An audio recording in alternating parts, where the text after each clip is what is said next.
안녕하십니까. 달장군TV의 달팽이 장군입니다. 최근 코로나 사태로 인해 대한민국이 멈춘 듯한데요.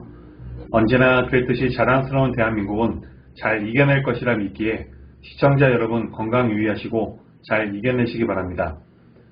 오늘 주제는 외국인과의 부동산 거래 쉽게 이해하기 중 부동산 취득 절차에 대해서입니다.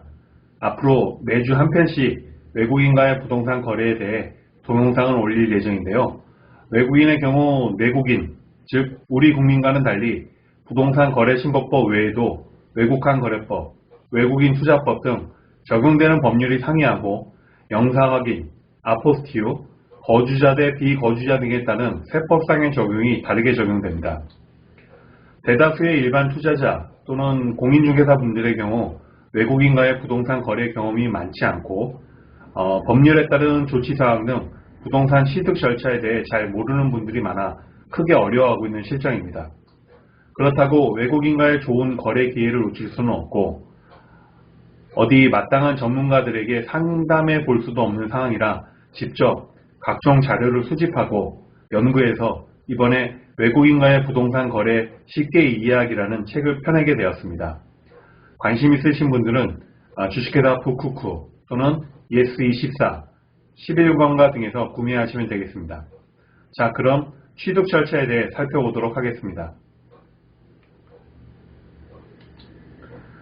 내국인의 부동산 거래 절차는 부동산 계약을 하고 중도금 및 잔금을 치르고 관할관청에 부동산 취득 신고 후에 법무사 또는 셀프 등기로 소유권을 이전하면 됩니다.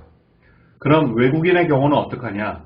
외국인은 크게 국적을 분간하지 않고 직업, 가족, 재산 등을 고려해 대한민국의 계속 거주 여부를 판단하여 거주 외국인과 비거주 외국인으로 분류하는데 거주 외국인이란 입국한 날로부터 91일 이상 체류하거나 체류할 목적으로 관할 출입국 외국인청 사무소에서 외국인 등록을 한 경우를 말하며 재외동포의 경우에는 국내 거소 신고를 한 경우 거주 외국인이 되겠습니다.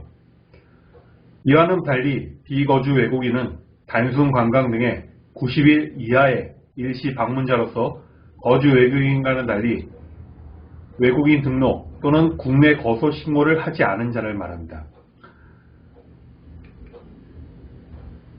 이렇듯 외국인 등록 등을 한 경우 내국인의 부동산 취득 절차와 동일하겠으며 다만 비거주 외국인의 경우에는 부동산 계약 후 대금을 지급하기 전에 한국은행 또는 외국환 은행에 부동산 취득 신고를 하여야 합니다.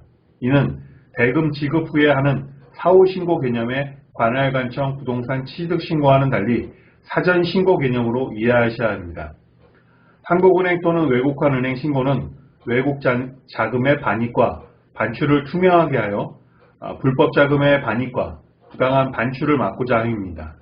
미신고 또는 부정신고 시에는 외국환 거래법 위반으로 행정처분 등을 받게 될 수 있음을 유의하셔야 합니다.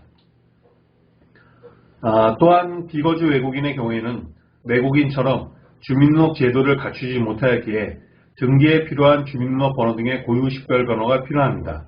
따라서 비거주 외국인의 경우는 서울에 위치하고 있는 외국인청에 부동산 등기용 등록번호를 발급받아 등기에 필요한 서류를 갖추어야겠습니다.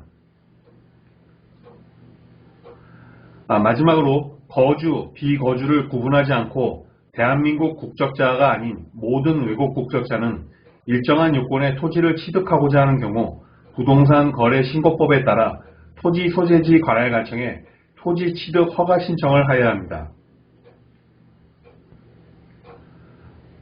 화면에서 보시는 바와 같이 외국인의 토지 취득 허가는 계약 이후 허가 사항이 아니라 계약 전 단계에서 허가를 받아야 하며 토지 이용 계획서 상의 4개 구역이 해당됩니다. 그 4개 구역은 군사기지 및 군사시설 보호구역, 문화재 보호구역, 생태경과 보존지역, 야생생물 특별보호구역으로 앞머리 글자를 따서 군, 문, 생, 야 지역의 경우 허가를 받아야 한다고 숙지하시기 바랍니다. 이상 오늘은 외국인 부동산 취득 절차에 대해서 살펴보았으며 다음은 외국인은 누구인가, 외국인 등의 정의에 대해 살펴보도록 하겠습니다. 앞으로도 많은 관심과 구독, 좋아요 부탁드리며 안녕히 계십시오.